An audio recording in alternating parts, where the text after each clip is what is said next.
નમસ્કાર વિદ્યાર્થી મિત્રો, સ્વાગત છે આપનું એકલવ્ય એજ્યુકેશનમાં। હું પૂજા ઠક્કર આજે તમારી સમક્ષ ધોરણ 12 વિષય છે આપણો નામાના મૂળ તત્વો, જેના ગાલા અસાઇનમેન્ટ છે એના પ્રશ્નપત્ર નંબર છે તમારા 6, એનું સોલ્યુશન છે આજે તમારી સમક્ષ રજૂ કરીશ।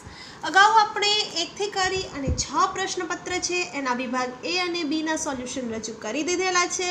વિભાગ સીનું પણ સોલ્યુશન ચાલુ છે। તમારી જે માંગણી હતી કે અમને સેક્શન એફનું સોલ્યુશન કરાવો, તો પ્રશ્નપત્ર છે 6 એના આજે સેક્શન એફનું સોલ્યુશન રજૂ કરું છું। તો જોઈએ છીએ આપણે દાખલા નંબર 47મો। રામ અને શ્યામ 6:4ના પ્રમાણમાં નફો નુકસાન વહેંચતા એક પેઢીના ભાગીદારો છે। 31/3/2020ના રોજના નીચે આપેલા કાચા સરવૈયા અને હવાલા પરથી પેઢીના વાર્ષિક હિસાબો તૈયાર કરો। તમને પાઠ્યપુસ્તકમાં પણ આવો દાખલો આપેલો છે, પણ એના હવાલા છે એનામાં ફેરફાર કરેલો છે અને થોડી રકમમાં પણ ફેરફાર કરેલો છે, તો આપણે ધ્યાનમાં લઈ અને નવેસરથી દાખલો ગણવો પડશે। તો ધ્યાન આપણે જોઈએ છીએ તારીખ 31/3/2020ના રોજનું કાચું સરવૈયું। પહેલાં આપણે સમજૂતી મેળવી લઈએ, પછી દાખલાને જોઈ લઈશું। તો ઉપાડ છે રામ અને શ્યામનું 18,000 અને 16,000। તો ઉપાડ છે એની એન્ટ્રી થશે ભાગીદારોના મૂડી ખાતે ઉધાર, બરોબર ને? ભાગીદારના જે ખાતા છે એનામાં રકમ લખવાની છે। એના પછી છે દેવાદારો। દેવાદારો પાક્કા સરવૈયામાં મિલકત લેણા બાજુ ચાલુ મિલકતો છે એમના શીર્ષક હેઠળ દર્શાવવામાં આવશે। સ્ટોક છે 1/4/2019, એટલે કે શરૂનો સ્ટોક છે ધેન આપણે વેપાર ખાતામાં ઉધાર બાજુ એનું દર્શાવશું। એના પછી છે વેચાણ માલ પરત પાછું આવ્યું છે, ધેન વેચાણમાંથી માઇનસ થશે, તો વેપાર ખાતામાં જમા બાજુ વેચાણમાંથી માઇનસ થશે। રોકડ શિલક છે પાકા સરવૈયામાં મિલકત લેણા બાજુ નોંધ થશે। ખરીદી વેપાર ખાતામાં ઉધાર બાજુ। ગાલખાદ, હવે ગાલખાદ જ્યારે આપણે લખીએ છીએ ત્યારે અન્ય ખર્ચા અને નુકસાન નફા નુકસાન ખાતામાં આપણે શીર્ષક હેઠળ દર્શાવીએ છીએ, જેમાં ગાલખાદ કાચા સરવૈયાની, એના પ્લસ ગાલખાદ હવાલાની, એના પ્લસ ગાલખાદ અનામત હવાલાની, આ ત્રણેયનો સરવાળો હોય એ જે કિંમત હોય એનામાંથી આપણે માઇનસ ગાલખાદ કાચા સરવૈયાની કરવાની છે। તો નફા નુકસાન ખાતામાં ઉધાર બાજુ આ બ્રેકેટમાં તમને ગાલખાદ 900 દર્શાવવાની છે। એના પછી છે યંત્રો 18,250, જે પાકા સરવૈયામાં મિલકત લેણા બાજુ દર્શાવવાના છે। એના પછી છે યંત્રો પર ઘસારો 1750।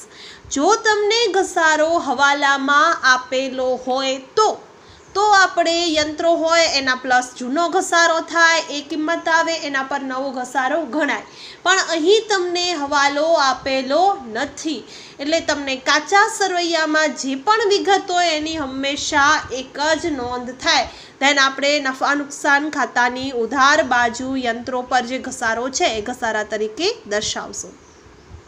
ફર્નિચર છે આપણા 8,000, ધેન પાકા સરવૈયામાં મિલકત લેણા બાજુ ઘસારો આપણને હવાલામાં આપેલો હોય તો એ બાદ કરવાનો રહે। અહીં આપણને 5% ઘસારો આપેલો છે, તો ઘસારાની એક અસર છે એ પાકા સરવૈયામાં મિલકત લેણા બાજુ છે એના જે ફર્નિચરની આપણે કિંમત છે એનામાંથી બાદ થશે, અને બીજી અસર છે એ નફા નુકસાન ખાતામાં ઘસારાના શીર્ષક હેઠળ દર્શાવવાની રહેશે। એના પછી છે પરચુરણ ખર્ચા, તો નફા નુકસાન ખાતે ઉધાર। ભાડા પટ્ટાનું મકાન પાકા સરવૈયામાં મિલકત લેણા બાજુ। પાઘડી છે પાકા સરવૈયામાં મિલકત લેણા બાજુ। ભાડું અને વેરા નફા નુકસાન ખાતામાં ઉધાર। આવક માલગાડા ભાડું વેપાર ખાતામાં ઉધાર। બેંક વ્યાજ વીમા પ્રીમિયમ નફા નુકસાન ખાતે ઉધાર। પગાર નફા નુકસાન ખાતામાં ઉધાર। હવાલામાં તમને આપેલું છે ચૂકવવાનો બાકી પગાર, જે એનામાં એડ થશે, અને હવાલાની અસર હંમેશા 2 હોય એટલે બીજી અસર થશે પાકા સરવૈયામાં મૂડી દેવા બાજુ ચૂકવવાનો બાકી પગાર તરીકે। એના પછી છે મજૂરી, તો વેપાર ખાતે ઉધાર। અગાઉથી ચૂકવેલો વીમો છે એટલે પાકા સરવૈયામાં મિલકત લેણા બાજુ દર્શાવાશે। તો આપણે ઉધાર બાકીઓ જોઈ લીધી. હવે જોઈએ છે જમા બાકીઓ. મૂડી છે રામ અને શ્યામની, મૂડી ખાતામાં જમા બાજુ દર્શાવવાની છે, બાકી આગળ લાવ્યા તરીકે. હવે મૂડી પર તમને નીચે જોશો હવાલામાં વ્યાજ પણ લેવાનું છે. ધેન આ જે મૂડીની રકમ છે એના પર 5% વ્યાજ છે. નફા નુકસાન ફાળવણી ખાતામાં ઉધાર થશે અને ભાગીદારોના મૂડી ખાતામાં જમા બાજુ થશે. એના પછીનું છે તમને ખરીદ માલ પરત. તો વેપાર ખાતામાં ઉધાર બાજુ ખરીદીમાંથી ખરીદ માલ પરત છે એ બાદ થશે. બેંક ઓવરડ્રાફ્ટ પાકા સરવૈયામાં મૂડી દેવા બાજુ દર્શાવવામાં આવશે. વેચાણ વેપાર ખાતામાં જમા બાજુ. ગાલખાદ અનામત તો કાચા સરવૈયાની છે તો નફા નુકસાન ખાતામાં આપણો જે બ્રેકેટ હતો બરોબર ને, ગાલખાદ કાચા સરવૈયાની પ્લસ ગાલખાદ હવાલાની પ્લસ ગાલખાદ અનામત છે એ આપણે લેવાની છે હવાલાની. એના જે ટોટલ હોય એનામાંથી કાચા સરવૈયાની ગાલખાદ છે 700 એ બાદ થશે. એના પછી છે મજૂરીના બાકી દેવા પાકા સરવૈયામાં મૂડી દેવા બાજુ ઉધાર. ગીતાની લોન એ આપણે થશે પાકા સરવૈયામાં મૂડી દેવા બાજુ. હવે તમે જોશો ગીતાની લોન કેટલા ટકાની છે એવું દર્શાવેલું નથી. તો આપણે જ્યારે પણ ટકાવારી ન દર્શાવેલી હોય ત્યારે આપણે શું કરીએ છીએ, 6% લેખે વ્યાજ ગણીએ છીએ. તો 15,000ના 6% ગણશું એટલે 900 રૂપિયા વ્યાજ છે એ નફા નુકસાન ખાતે ઉધાર દર્શાવવામાં આવશે. આ ગર્ભિત હવાલા છે, ઠીક છે. અને બીજી અસર એની પાકા સરવૈયામાં મૂડી દેવા બાજુ દર્શાવવામાં આવશે. તો આટલા સુધી આપણે જોઈ લીધું. હવે હવાલા મોસ્ટ ઓફ આપણે બધા લઈ લીધેલા છે. કોઈ બાકી રહી ગયું એવું તો આખો સ્ટોક છે એની કિંમત 45,000 છે, બજાર કિંમત 10% વધુ છે. હવે આખા સ્ટોક માટેનું રૂલ્સ શું છે, મૂળ કિંમત કે બજાર કિંમત બેમાંથી જે રકમ ઓછી હોય એ આપણે લેવાની હોય છે. મૂળ કિંમત 45,000 છે, બજાર કિંમત આપણે છે 10% વધુ હોય છે બરોબર ને, આપેલી છે. તો 45,000 પ્લસ આપણે 10% કરવા જઈએ તો એ રકમ થાય 49,500. પણ આપણે લેવાની કઈ, મૂળ કિંમત અથવા બજાર કિંમત બેમાંથી જે ઓછી, એટલે મૂળ કિંમત આવશે એટલે બજાર કિંમત વધે તો આપણે ધ્યાનમાં લેવાની હોતી નથી. અને આપણે આખર માલનું સ્ટોક 45,000 છે જે વેપાર ખાતામાં જમા બાજુ અને પાકા સરવૈયામાં મિલકત લેણા બાજુ એની બીજી અસર દર્શાવવામાં આવશે. મૂડી પર વ્યાજ આપણે ગણી લીધો, ઘસારો પણ ગણી લીધો. હવે દેવાદાર પર 5% લેખે ગાલખાદ અનામત લેવાની છે. તો પાકા સરવૈયામાં મિલકત લેણા બાજુ જે આપણે દેવાદારો દર્શાવેલા છે, ઠીક છે, 45,000 એના 5% એટલે કે 2,250 છે એ બાદ કરી અને બ્રેકેટ બારે 42,750 દર્શાવવાના છે. અને બીજી અસર નફા નુકસાન ખાતામાં આપણે દર્શાવવાની છે. અહીં આપણી જે આ દાખલાની સમજૂતી છે એ પૂર્ણ થાય છે. અને દાખલો જે ગણેલો છે એના ફોટોઝ પણ મેં તમારી સમક્ષ રજૂ કરેલા છે જે આપણે એન્ડમાં મૂકીએ છીએ. એના પછી આપણે જોઈએ છીએ દાખલા નંબર 48મો. તારીખ 31/3/2020ના રોજ પાર્થ લિમિટેડનું કાચું સરવૈયું છે એ નીચે મુજબ આપેલું છે. હવે તમે જોઈ શકો છો કે વેચાણ છે એ આપેલું છે 11,25,000. તો વેચાણ છે એ આપણે નફા નુકસાન પત્રકના પહેલે આપણે જ્યારે માળખું છે એ તો આપણે લખી દઈએ છીએ. ધેન કામગીરીમાંથી ઉપજ છે એમાં રકમ રૂપિયામાં દર્શાવવાનું છે. એના પછી છે કર્મચારી લાભના ખર્ચા. તો એ આપણે નફા નુકસાન પત્રકમાં ખર્ચાઓ છે એ શીર્ષક હેઠળ દર્શાવવાનું રહેશે. માલ સામગ્રી છે 1,65,000. હવે માલ સામગ્રી છે આપણે ચાલુ મિલકત છે. ધ્યાન પાકા સરવૈયામાં મિલકતોનો જે વિભાગ છે એનામાં ચાલુ મિલકતોમાં એ કરીને માલ સામગ્રી છે 1,65,000 દર્શાવવાની રહેશે. એના પછી છે નાણાકીય પડતર. તો એ આપણા માટે ખર્ચાઓ છે. તો નફા નુકસાન પત્રકમાં ખર્ચાઓમાં આપણે દર્શાવવાની રહેશે. એના પછી છે જામીનગીરી પ્રીમિયમ.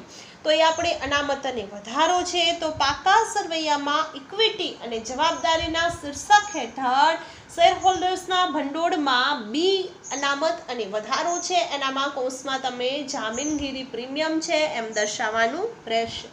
એના પછી છે કાયમી મિલકતો દ્રશ્ય. કાયમી મિલકત છે એ દ્રશ્ય છે, તો કાયમી એટલે લાંબા ગાળાની હોય તો એને બિનચાલુ મિલકતો કહેવાય. તો આપણે પાકા સરવૈયામાં મિલકતોના શીર્ષક હેઠળ બિનચાલુ મિલકતોમાં પહેલું કાયમી મિલકતો દ્રશ્ય છે 12 લાખ એ દર્શાવવાના રહેશે. એના પછીનું છે વેપારી દેવા. કેટલા આપેલા છે? 90,000. હવે વેપારી દેવા છે એ આપણા માટે જવાબદારી છે. ધેન ઇક્વિટી અને જવાબદારીમાં ચાલુ જવાબદારીમાં પહેલું એ વેપારી દેવા 90,000 આપણને લખવાના રહેશે. જ્યારે પણ તમે આનું ગણતરી કરવા જાઓ છો, પહેલે સ્ટ્રક્ચર છે તમને એ લખી દેવાનું છે, પછી જ્યાં એન્ટ્રી થતી હોય ત્યાં રકમ લખવાની અને જ્યાં નથી ત્યાં ડેશ કરીને રાખી દેવાનું. આ રીતે તમે કોઈ એન્ટ્રી ભૂલતા નથી અને વ્યવસ્થિત તમે લખી શકો છો. એના પછી છે ઇક્વિટી શેર મૂડી. તો ઇક્વિટી શેર મૂડી એ શેર હોલ્ડર્સના ભંડોળો છે. તેન પાકા સરવૈયામાં ઇક્વિટી અને જવાબદારીઓમાં શેર હોલ્ડર્સના ભંડોળના શીર્ષક હેઠળ શેર મૂડી, એનામાં કૌંસમાં તમને ઇક્વિટી શેર મૂડી તરીકે દર્શાવવાનું છે. એના પછી છે વેપારી લેણા. વેપારી લેણા છે એ આપણા માટે મિલકત થાય, પણ કેવી? ટૂંકા ગાળાની છે.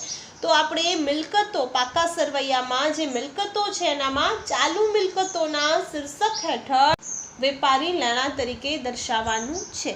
એના પછી છે અન્ય ઉપજ. તો નફા નુકસાન ખાતા જે પત્રક છે આપણું, એનામાં કામગીરી ઉપજ છે, એનામાં અન્ય ઉપજ પ્લસ થાય બીજી, અને એનું જે ટોટલ હોય છે એ કુલ ઉપજમાં આપણે લઈએ છીએ, તો અન્ય ઉપજ દર્શાવવાની રહેશે. લાંબા ગાળાના ઉછીના નાણાં છે.